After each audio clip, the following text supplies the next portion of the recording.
মানুষ আমাকে হাজী সাহেব বলবে, মানুষ আমাকে মূল্যায়ন করবে, মানুষ আমাকে আসতে যাইতে সালাম প্রদান করবে। যেই ব্যক্তি এই ইচ্ছায়, যেই ব্যক্তি শো অফ করার জন্য, লৌকিকতার জন্য মানুষ আমাকে সবসময় হাজী সাহেব, আলহাজ, অমুক তমুক, অমুক সাহেব তমুক সাহেব এগুলো বলবে, যেই ব্যক্তি এই উদ্দেশ্যে হজ করলো, আল্লাহ ওই ব্যক্তি, যেই ব্যক্তির উপর হজ ফরজ হয়েছে হজ আদায় করলো না, ওই ব্যক্তি ইহুদির মতো মৃত্যুবরণ করলো, নাউজুবিল্লাহ। যেই ব্যক্তির উপর হজ ফরজ হয়েছে হজ আদায় করলো না, ওই ব্যক্তি নাসারার মতো মৃত্যুবরণ করলো, নাউজুবিল্লাহ। আজকাল দেখা যায় কয়েকজন ইয়াং পুরুষ মহিলা স্বামী স্ত্রী হজ করতে যায়, হজ করতে গিয়ে তারা হজের ভিডিও করে, বিভিন্ন জায়গায় গিয়ে স্বামী তার স্ত্রীকে সবার সামনে শো করে, স্বামী তার স্ত্রীকে সোশ্যাল মিডিয়ায়, ফেসবুকের মধ্যে, ইউটিউবের মধ্যে শো করে। ওই ব্যক্তির হজের দ্বারা ওই ব্যক্তির অতীতের কোনো গুনাহ মাফ হবে না।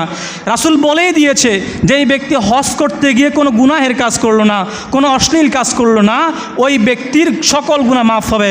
আর যেই ব্যক্তি হজ করতে গিয়ে যে বেহায়া পুরুষ, যে বেহায়া নারী তার চেহারাকে মানুষের সামনে পেশ করে, তার শরীরকে মানুষের সামনে উপস্থাপন করে, ওই বেহায়া পুরুষ ও বেহায়া নারীর কোনো গুনাহ কোনোদিন মাফ হবে। খুতবার মধ্যে বুখারী শরীফের একটি হাদিস পাঠ করেছি, হাদিস নম্বর 11। রাসূল করিম সাল্লাল্লাহু আলাইহি ওয়াসাল্লাম বলেন, ইসলামের ভিত্তি বা ইসলামের স্তম্ভ হলো 5টি বিষয়ের উপর।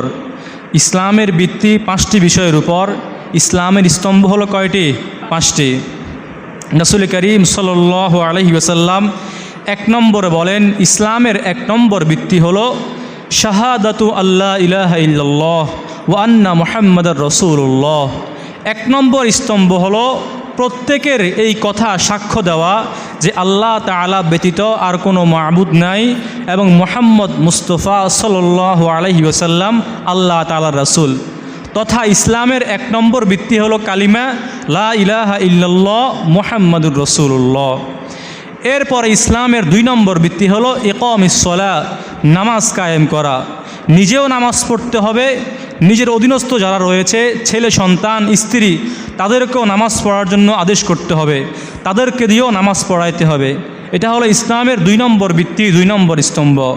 ইসলামের 3 নম্বর স্তম্ভ হলো ওয়া ইতা ইজ যাকা, যাদের উপর জাকাত ফরজ হয়েছে, যাদের নেশাব পরিমাণ সম্পদ রয়েছে তাদের জাকাত আদায় করা। এটা হলো ইসলামের 3 নম্বর ভিত্তি। ইসলামের 4 নম্বর ভিত্তি হলো ওয়াল হজ্জে মান ইসতাতা ইলাইহি সাবিলা, যাদের সামর্থ্য রয়েছে তাদের জন্য হজ করা।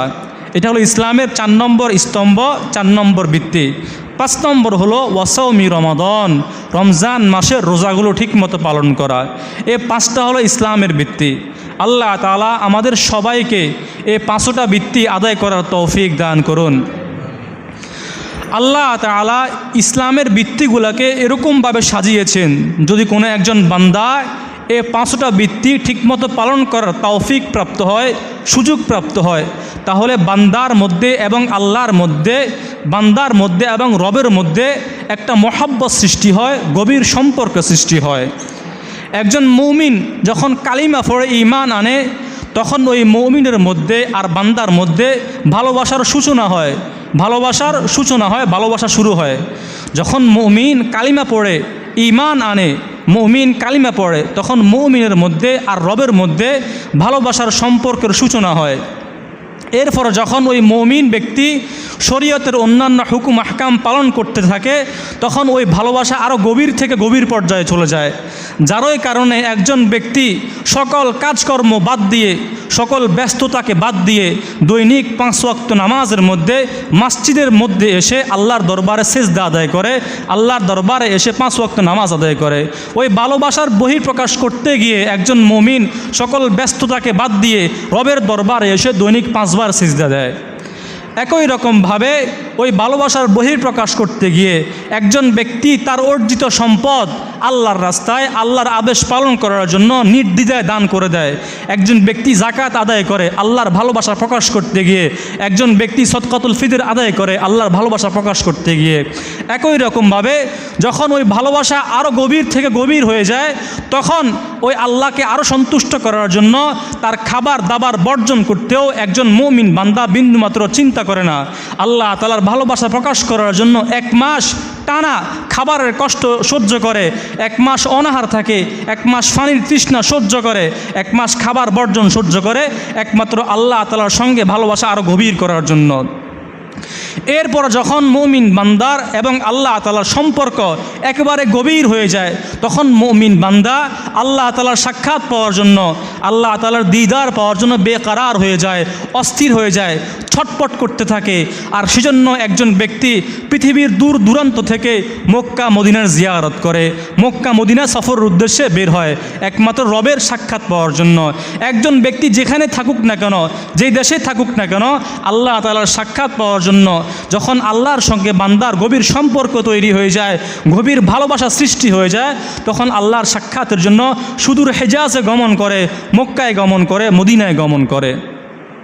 আর যখন শেষমেশ আল্লাহর পক্ষ থেকে ঘোষণা আসে আমি আমার বান্দার উপর সন্তুষ্ট হয়ে গিয়েছি, তখন বান্দা একটু স্থির হয়, বান্দার মনে সুকুন লাভ করে, বান্দা একটু শান্তি লাভ করে, বান্দা মনের মধ্যে প্রশান্তি লাভ করে। তো আজকে আমরা ইসলামের 5টা বৃত্তির মধ্যে অন্যতম একটা বৃত্তি হলো হজ। যেহেতু সামনে হজের মৌসুম শুরু হয়ে গিয়েছে, আমরা ইসলামের 5টা বৃত্তির হজ একটা বৃত্তি রয়েছে, এই বৃত্তি নিয়ে আলোচনা করব। আল্লাহ তাআলা আমাদের সবাইকে আমলের নিয়তে শোনার তৌফিক দান করুন। প্রথমেই আসুন আমরা হজের পরিচয় জানি। হজ কাকে বলে? হজ এটা একটা আরবি শব্দ।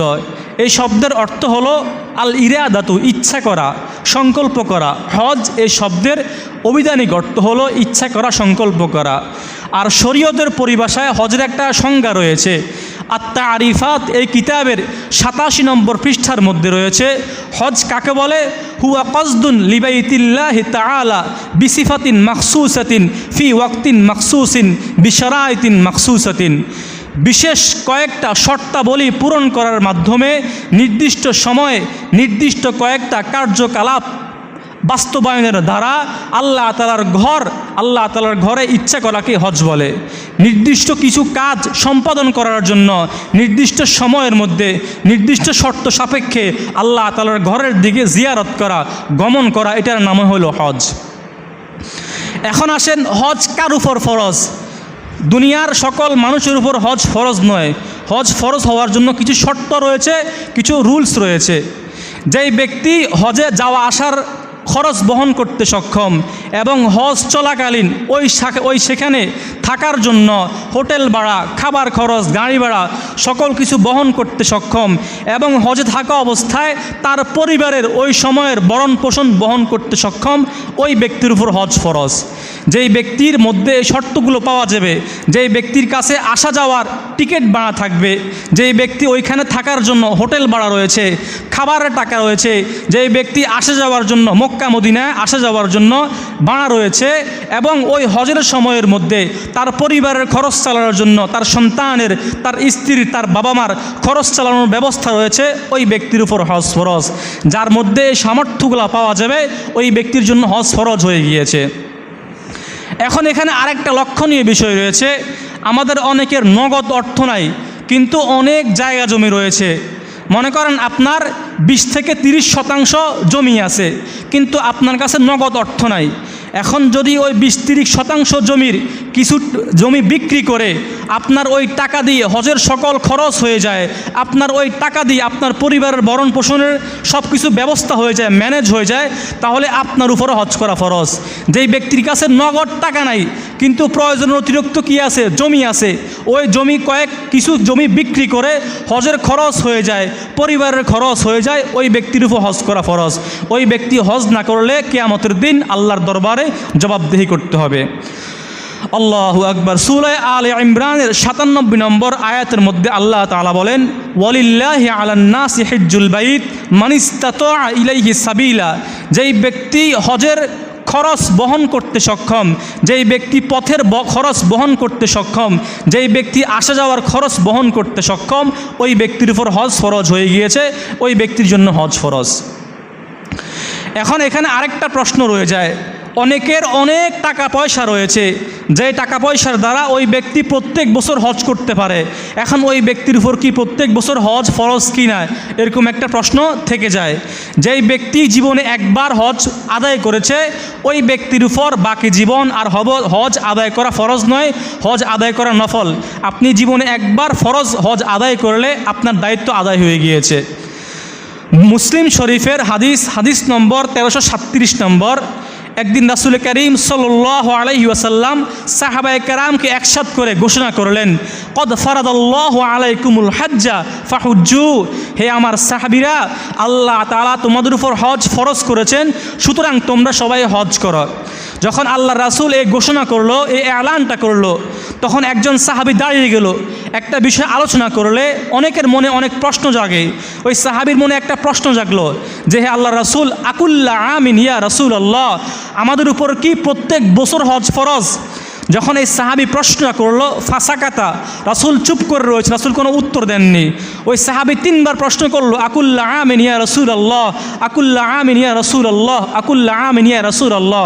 হে আল্লাহ রাসূল, আমাদের উপর কি প্রত্যেক বছর হজ ফরজ?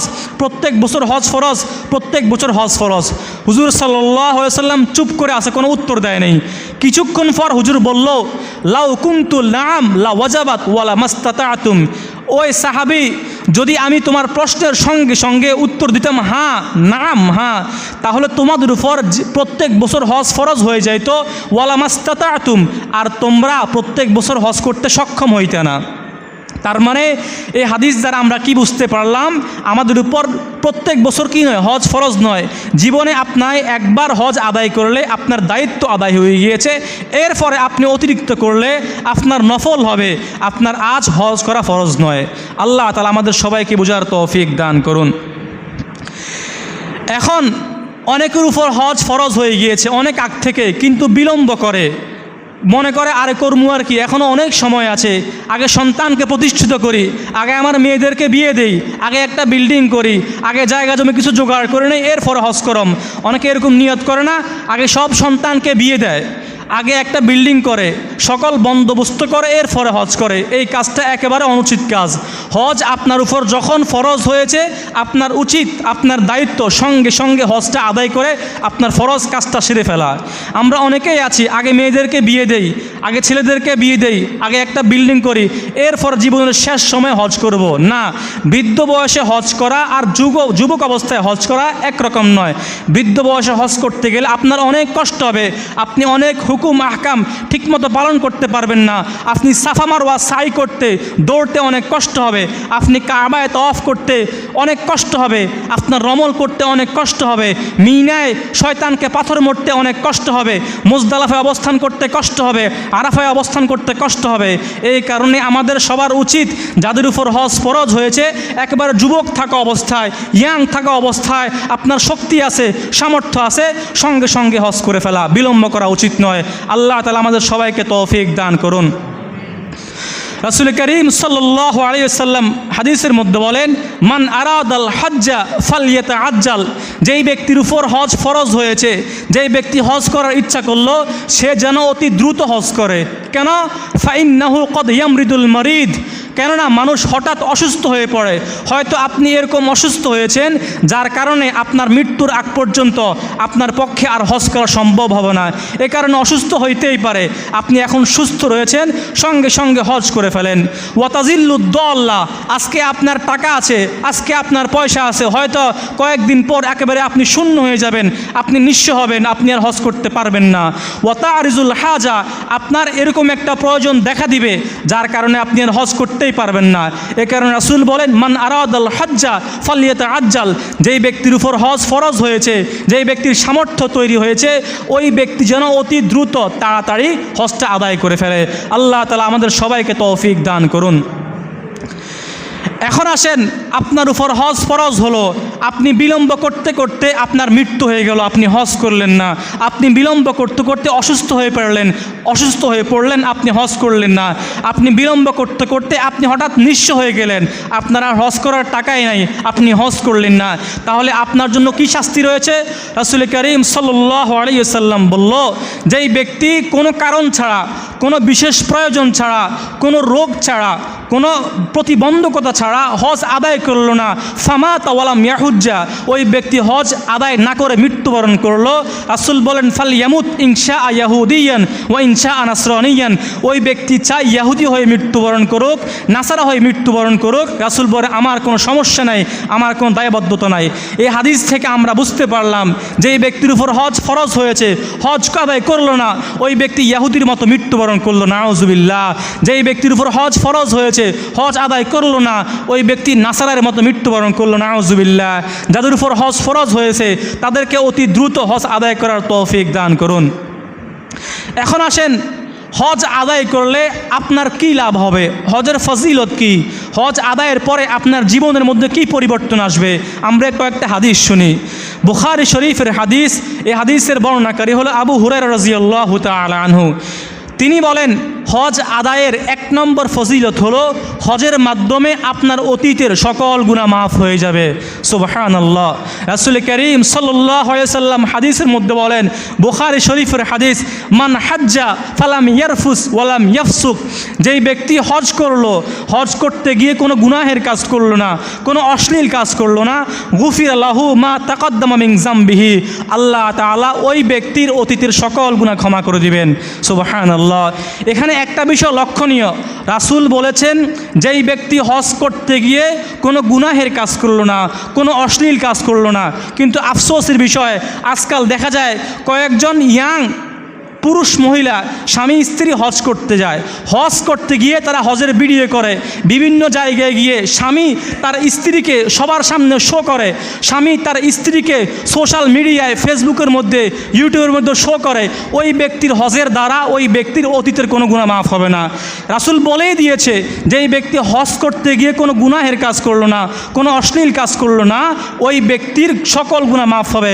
আর যেই ব্যক্তি হজ করতে গিয়ে যে বেহায়া পুরুষ, যে বেহায়া নারী তার চেহারাকে মানুষের সামনে পেশ করে, তার শরীরকে মানুষের সামনে উপস্থাপন করে, ওই বেহায়া পুরুষ ও বেহায়া নারীর কোনো গুনাহ কোনোদিন মাফ হবে না। আল্লাহ তাআলা আমাদের সবাইকে বুঝার তৌফিক দান করুন। যে স্বামী তার স্ত্রীকে পর্দা করাইতে পারে না, যেই বাবা তার মেয়েকে পর্দা করাইতে পারে না, ওই বাবা ওই স্বামী হলো দাইয়ুস। এই দাইয়ুসকে তো আল্লাহ তাআলা কখনো মাফ করবেন না, কিয়ামতের দিন আল্লাহ তাআলা এই দাইয়ুসের দিকে তাকাবেন না। আল্লাহ তাআলা আমাদের সবাইকে হেফাজত করুন। সুতরাং রাসূল এখানে একটা কয়েদ লাগিয়েছেন, কয়েদটা হলো যেই ব্যক্তি হজ করতে গিয়ে কোনো গুনাহের কাজ করলো না, কোনো অশ্লীল কাজ করলো না, আল্লাহ ওই ব্যক্তির আগের সব গুনাহ মাফ করে দিবেন। এরপর হজের আরেকটা ফজিলত রয়েছে, সেটা কি, আমরা যখন মায়ের সন্তান থেকে জন্ম লাভ করেছি, আমরা একেবারে নিষ্পাপ, একেবারে পবিত্র অবস্থায় জন্মগ্রহণ করেছি। যেই ব্যক্তির হজ আল্লাহর দরবারে কবুল হলো, আর যেই ব্যক্তি হজ করে ফিরে আসলো, ওই ব্যক্তি ওই রকম নিষ্পাপ সন্তানের মতো বাড়িতে ফিরে আসলো। সুবহানাল্লাহ। রাসূল করিম সাল্লাল্লাহু আলাইহি ওয়াসাল্লাম হাদিসের মধ্যে বলেন, এটাও বুখারী শরীফের হাদিস, এই হাদিসের বর্ণনাকারী আবু হুরায়রা রাদিয়াল্লাহু তাআলা আনহু। রাসূল বলেন, মান হাজ্জা লিল্লাহ, যেই ব্যক্তি একমাত্র আল্লাহর জন্য হজ করলো, জন্য, যেই ব্যক্তি একমাত্র আল্লাহর খুশির জন্য হজ করলো, ওই ব্যক্তির সওয়াব কিরকম হবে, রজাআ কায়াউমিন ওয়ালাদাতহু উম্মুহু, ওই ব্যক্তি মায়ের সন্তান থেকে জন্মগ্রহণ করার পর যেরকম পুত পবিত্র নিষ্পাপ হয়ে জন্মগ্রহণ করেছে, ওই ব্যক্তি যখন বাড়িতে ফিরে আসবে আর তার হজ আল্লাহর দরবারে কবুল হলে, ওই ব্যক্তি এরকম নিষ্পাপ সন্তানের মতো বাড়িতে ফিরে আসবে। সুবহানাল্লাহ। এখানে আরেকটা বিষয় লক্ষণীয় রয়েছে, রাসূল বলল, মান হাজ্জা লিল্লাহ, যেই ব্যক্তি আল্লাহকে খুশি করার জন্য হজ করলো, আর যেই ব্যক্তি আল্লাহর খুশির জন্য নয়, মানুষ আমাকে হাজী সাহেব বলবে, মানুষ আমাকে মূল্যায়ন করবে, মানুষ আমাকে আসতে যাইতে সালাম প্রদান করবে, যেই ব্যক্তি এই ইচ্ছায়, যেই ব্যক্তি শো অফ করার জন্য, লৌকিকতার জন্য মানুষ আমাকে সবসময় হাজী সাহেব, আলহাজ, অমুক তমুক, অমুক সাহেব তমুক সাহেব এগুলো বলবে, যেই ব্যক্তি এই উদ্দেশ্যে হজ করলো, আল্লাহ ওই ব্যক্তির গুনাহ কি করবে না, মাফ করবে না। হজ হইতে হবে একমাত্র আল্লাহর জন্য। যদি আল্লাহর জন্য হজ হয়, আল্লাহ হজ কবুল করে, তখন ওই ব্যক্তি বাড়িতে আসার সময় একবার নিষ্পাপ হয়ে বাড়িতে ফিরে আসবে। আল্লাহ তাআলা আমাদের সবাইকে এরকম আল্লাহর জন্য হজ করার তৌফিক দান করুন। আল্লাহু আকবার। সময় শেষ হয়ে গিয়েছে। আল্লাহ তাআলা আমাদের সবাইকে ইসলামের যে 5টা বৃত্তি বলেছি, 3টা সবার উপর ফরজ, কালিমা, নামাজ, রোজা, এই 3টা সবার জন্য ফরজ, ধনী গরিব সবার জন্য কি ফরজ। বাকি 2টা যাকাত এবং হজ সবার উপর ফরজ নয়, যাদের সামর্থ্য রয়েছে তাদের উপর ফরজ। কতই না সৌভাগ্যবান, সৌভাগ্যশীল ওই সকল ব্যক্তি যারা ইসলামের 5টা বৃত্তি, 5টা স্তম্ভ পালন করার তৌফিক প্রাপ্ত হয়েছে, সৌভাগ্যবান হয়েছে, সামর্থ্যশীল হয়েছে। আল্লাহ তাআলা আমাদের সবাইকে ইসলামের 5টা বৃত্তি জীবনের আগ মুহূর্তে হলো পালন করার তৌফিক দান করুন। ওয়া আখিরু দাওয়ানা আলহামদুলিল্লাহি রাব্বিল আলামিন।